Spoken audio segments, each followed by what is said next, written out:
So I'm coming from quite on the other side of the world. And well, first of all, I have to thank for the last presentation was pretty awesome, and actually it's been really nice to be in ASEG this year. It's been a pretty awesome conference, and actually really appreciate a lot the geological side this year. It's actually been really, really nice. So I put this presentation together.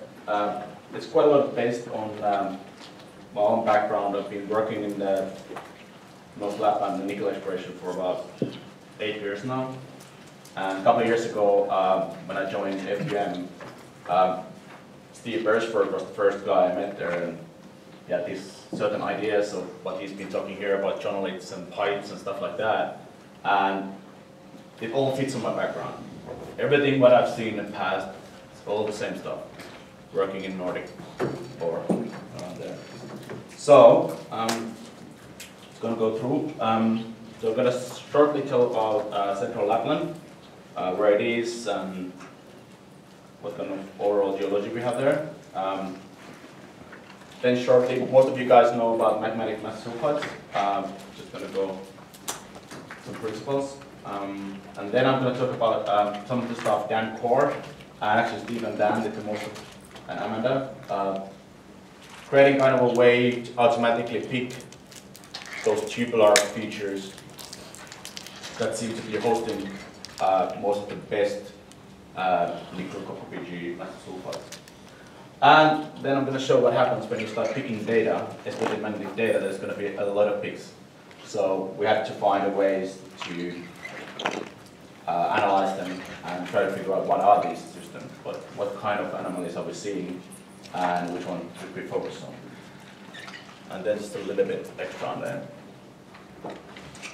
So most of you guys should know Europe and the other side of the world. Central Lapland Greenstone belt is located all the way up in Central Lapland in Finland. You can see here, it's located coming right from here, extending here. Main rocks over there, there's a lot of magmatic basalts flowing around. In here you see these bluish rocks. Are like what we call Savukoski group sedimentary sulfide, big black shells, schists, huge units. Then we got the Sodankylä group. They are felsic, mainly felsic sedimentary rocks, carbonitic, really good host rock for actually the massive sulfides. And then we got a few large intrusions. This one is layered intrusion called Koitalainen. It's a 2.4 giga-annum old, really old one. And then we got the new ones, which are, or new ones, younger ones. So Kevitsa are mine, and then the intrusions, which most of them we think are around 2 billion years old. A little bit of history. It's most of you probably don't know Europe, especially in Finland. The history of mining is very complicated. There was a lot of mining activities until about late 80s. A lot of Australians probably remember Outokumpu was operating here around Forestania, Honeywell and stuff. Then there was a decision, was it political or whatever, it's a state company, everything was shut down. So you can actually see on these ages pretty well that the Lapland exploration was quite heavy on 80s. So you see there's a Kittilä mine, the discovery age is 1986. Then you got Kevitsa mine, 1987. So those were basically last discoveries made in Central Lapland. Kittilä mine, it's a Canadian producer, Agnico Eagle. It's an organic gold deposit. It's about, I think they're plus 5 million ounces, plus 5 grams per ton. So it's a pretty good size. That for Australians is probably interesting. Probably you heard about Sirius Resources, joined up the JV here. Not many places in the world you can just grab 1,000 square kilometers of land next to quite a big deposit. So it's a very strange place. And then we got Kevitsa. Also, it's quite a big. It was being gone through multiple feasibility studies until it came to production. And then you got Sakari, Anglo-American project, so not much released on that, discovered 2009. You can see that fits pretty well with the commencing of the other mines. So when the activity picked up again, didn't take that long to find. Just quickly on the conditions, why we're doing the work. Pretty much look like this. Really boggy, you wouldn't walk there. And other thing which is really important on the exploration, we're not looking that much undercover, but all the cover we have is probably 50 to 100 kilometers away. So it's all glacial. So it's really, really far away. So you can't really do any other sampling than base of till sampling. So you have to take the sample all the way from the bedrock drilling. Basically, just surface of bedrock is actually representing the geology. This is, somebody was saying it's cold to drill in here in winter. So it's a little bit different there. So this is where we operate. So that we're testing some equipment. It's pretty normal. Minus 38 degrees.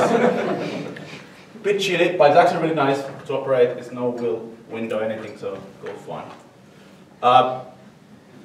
Also, if you look at the picture, you can see that the smoke stays down. And also, one of the funniest things about the picture is midday, so it doesn't get any darker, lighter than that. Okay, now going to the real things.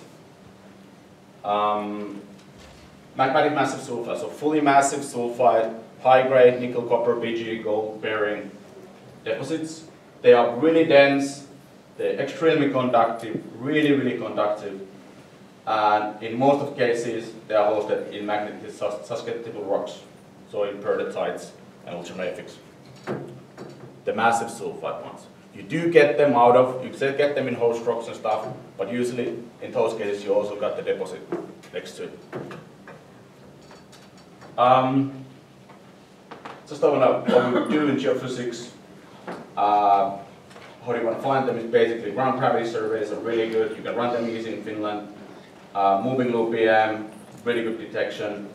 Finland is awesome with borehole systems. Because we basically go under glacial, so we go through the glacial chill in the bedrock and the holes stay open. So we leave the casing and everything, so most of the holes are open there. It's just fresh rocks underneath. This I just wanted to put up, people like this one. So we mainly focus on magnetics, and it's pretty much the only method is not direct detecting magmatic massive sulfides. So while we look at magnetics, it's, I have to explain a little bit.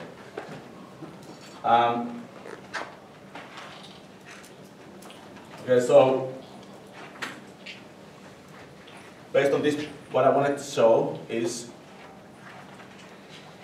about the meaning of petrophysics. This was one of a mine site we actually have, and I went there between Anglo and FQM, and I went there and started doing inversion modeling. And there was an older guy called Aimo Hattula. He's, some of you guys might know, used to be old geophysicist. He looked at my inversion model and he's like, "This is rubbish." It's like, "Where's your petrophysics?" And I'm like, "Well, we have no time for petrophysics collection." And he comes with these big books and CD. There's your 24,000 samples, petrophysical data. Start off with that. So they actually collected huge amount of data, and all the modeling was based on petrophysics. It's pretty awesome. It's not even that big of a mine, but it's pretty nice.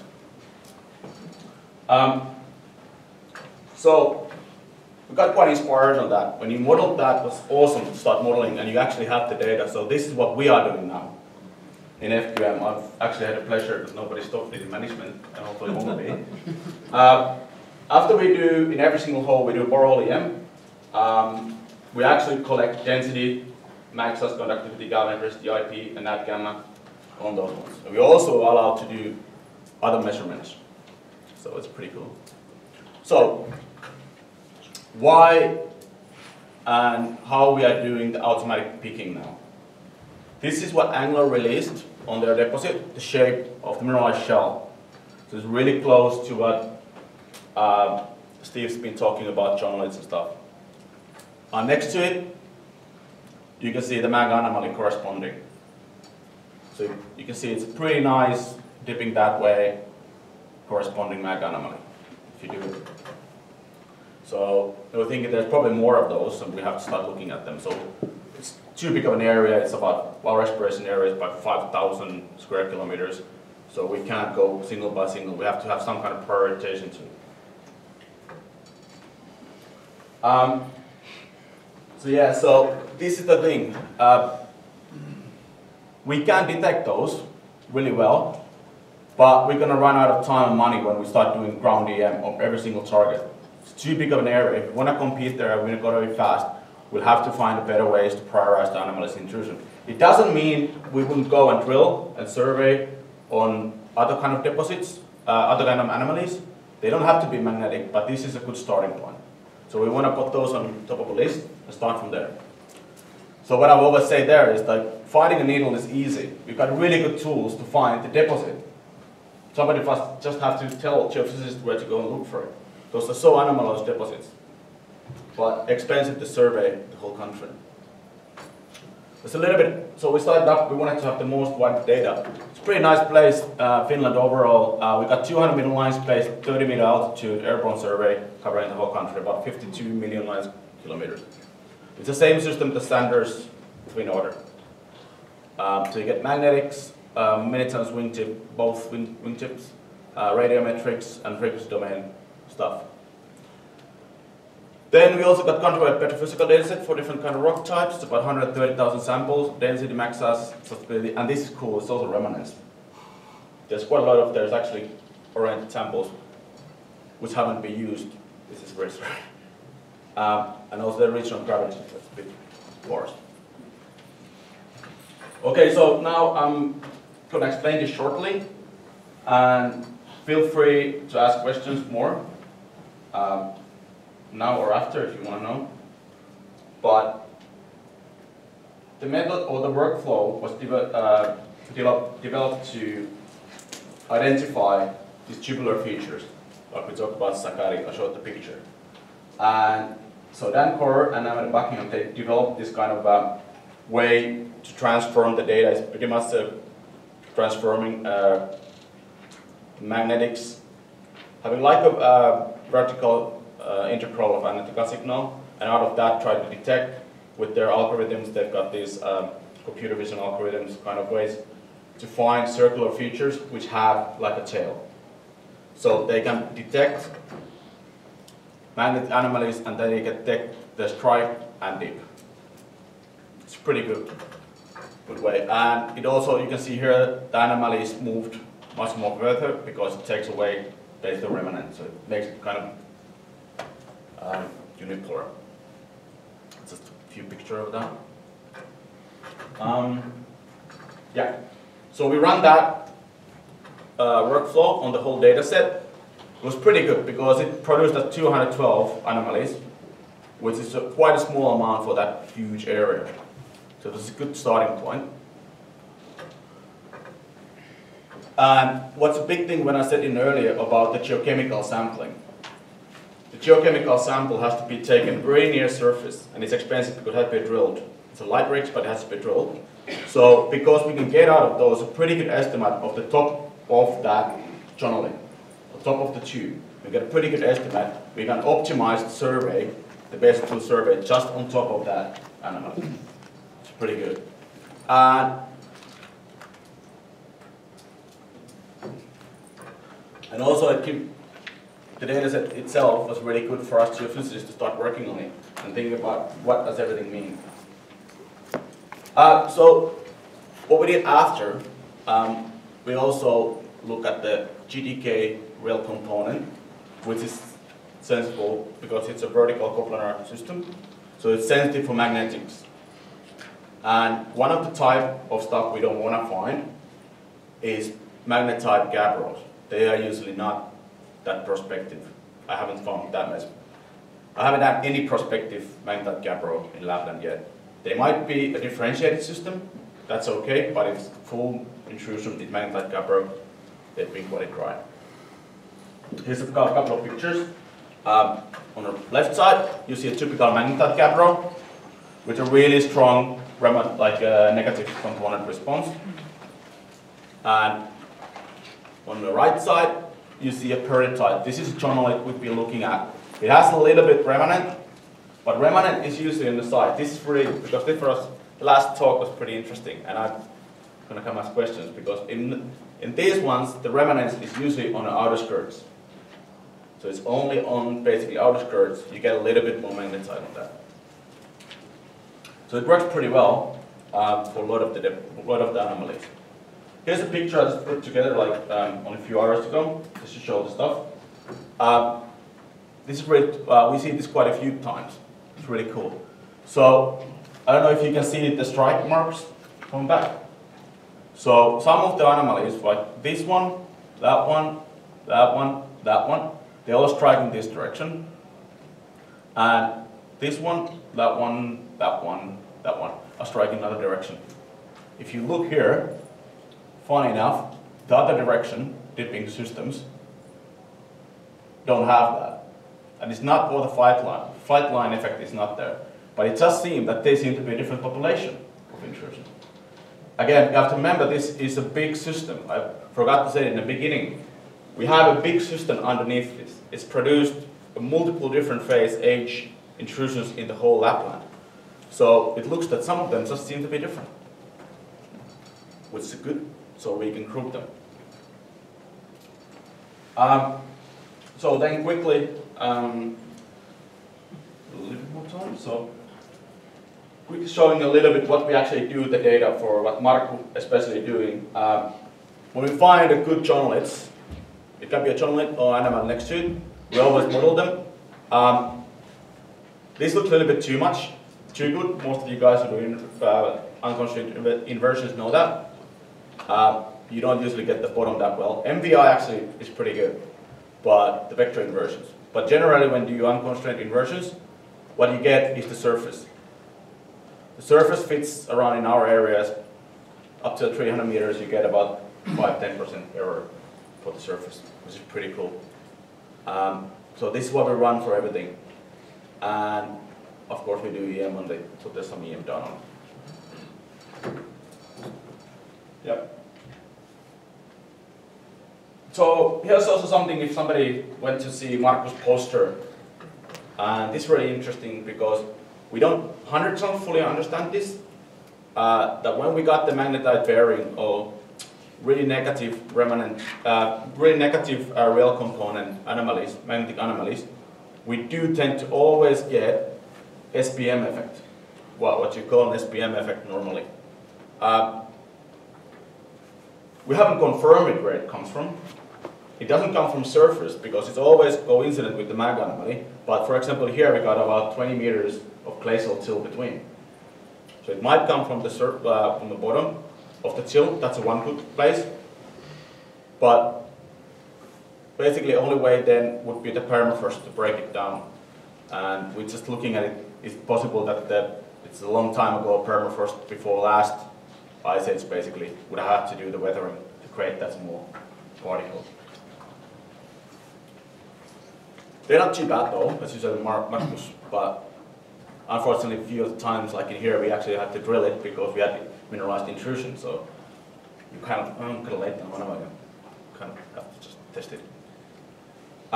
Here's just an example. I just wanted to put another ground EM example. It's a little bit different, but this is a good example of a really good conductor. It's the same profile.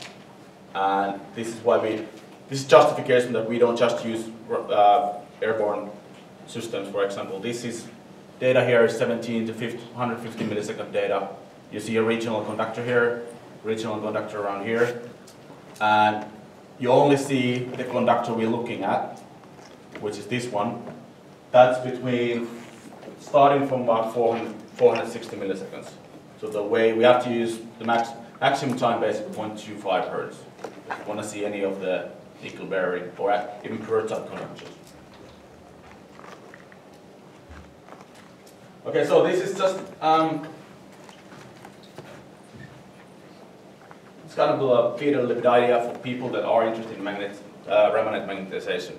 It would be an awesome tool. We know already now, when we look at the data sets, that remanent magnetization, if we could do that, I was really excited to see Jagu's talk, where he had this way to try to find populations for remanent directions. they do have a really good correlation with grouping of different magnetic anomalies. And I think it might be a really, really key to many of the things.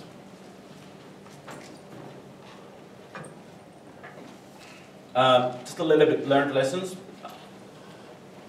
What we learned, definitely in central Lapland, don't go drill magnetic anomalies as they are. We got a lot of different magnetic rocks, a lot of amazing amount, big intrusions, small intrusions, volcanics, all sorts of stuff. So you have to try to create a good data set to start up with.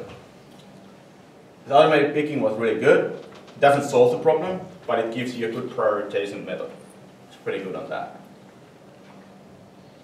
This geometry thing, I've already worked there for like almost 6 years, but I never thought about geometry until Steve came along. I know when you apply that to a lot of things, it does really make sense. These are two things we want to do. We haven't done this, one of the deeper sources. That's because we know we are in the middle of the district. We got mines all over, so we know we're in a hot spot. But this is something we definitely want to do. Might become possible on an EU project. This magnetization remanence understanding is definitely what we want to do. Okay, thank you.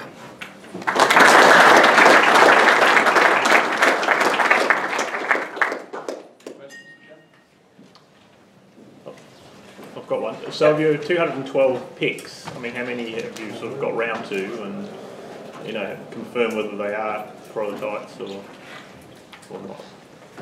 What's the last month then? Yeah, we're about, I don't know, 70% of the way through there. So it's a bit more complicated than that. I mean, 212 is quite a lot of picks. They're also prioritised on other criteria. Otherwise, that's still quite a lot. And a large false positive ratio, you can imagine when you're using coarse data sets like this. So we're basically working on a version 2 at the moment, which is a bit more sophisticated, builds in automated structural analysis as well. Yeah, say 70%. And definitely there will be a lot of chonoliths which are empty. They just don't have mineralization. Definitely will be tubes which don't have anything, even though they're bright rocks. How confident are you that you haven't missed any of the chonoliths with your filter? Oh, that's what I said. Like, with the filter, that's only to prioritize. You can't close off anything. We do have, there's magnetic bodies with reverse magnetization, which are really complicated. That still has a problem, for example, for horizontal things. So horizontal seals and really slightly dipping seals, we haven't been able to focus on too much. What's the angle? I think it's 20 or something. I think we cut off at 20% angle, the chonoliths. We don't go all the way flat. And those are prospective too. How much emphasis do you put on the gravity data when you're prioritising your 212 picks? If I have a good one, then I do. But many times this is one of the projects, in the first picture you saw the big chromatic basalts. Next to, so these are thick layers of basalts which are gone on top of Matarakos with the black shells. And next to them, we got felsic, carbonitic, big units. So sometimes to get the good residual is really hard.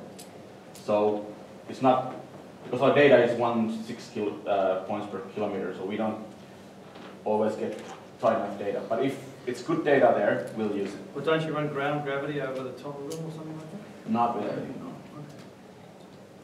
So you've got airborne EM over all of that, according to plans. And so you said they're extremely conductive, so you can't use those as another filter, your airborne EM? The GTK airborne EM, that's 3 kilohertz frequency domain EM. It has quite a limitations on depth. It's in a sense good. You do get, for example, a time domain anomalies that you cannot, it's really hard to see, whereas frequency domain rail component might see them. So there's a trade-off, but they do have a problem with them. That system does it, especially on the boggy areas where it's very conductive and stuff. I've heard that the Anglo deposit shows some signs of being a superconductor. They talk about using their low temperature squid system there and said originally a VTEM survey didn't show much. I wasn't sure if it was depth or if it was the high conductance. Do you worry about that or know anything about that? Or The picture what I showed, generally, those if you think about conductors, like I showed the picture from one of our targets, you start seeing them at 400 milliseconds. So they are pretty conductive. They are extremely conductive. The whole superconductor thing is a bit of a, I don't think there is such a thing.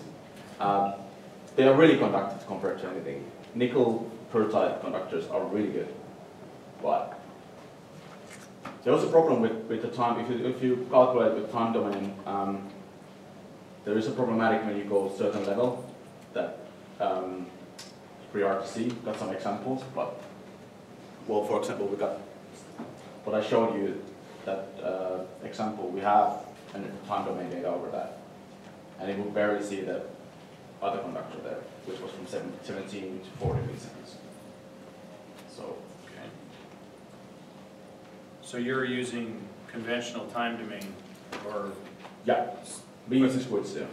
okay, That's squid sensors, yeah. okay. So high temperature squid sensors. Yeah, Okay. on ground, yeah. And the SPM thing. Any natural occurring way that happens? I always thought it was an effect of You, weather. if it's truly is superparamagnetism, right, it requires grains that are smaller than 0.05 microns, so 50 nanometers, so you get that in lateritic Right. weathering and soils like that. That's all I'm familiar with, but maybe there are other types of ancient weathering that could do it, but Yeah, there's in Russian tundra, you get on the permafrost areas. when people measure so-called superparamagnetism with AEM systems, what they're measuring is magnetic viscosity. Yeah. Okay.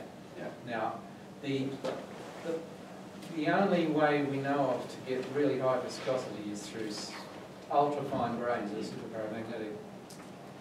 Generally speaking, coarse grain magnetite, it has much lower viscosity than, not enough to see like that. You just see the susceptibility rather than the frequency-dependent susceptibility. Yeah. So, it's very interesting. If you've got some material from the Oh, bottom of those, those yeah, we got holes, loads. We got a lot of, yeah. One thing, superparamagnetism is actually very easy to test magnetically. Mm. You can measure the frequency depends on the susceptibility.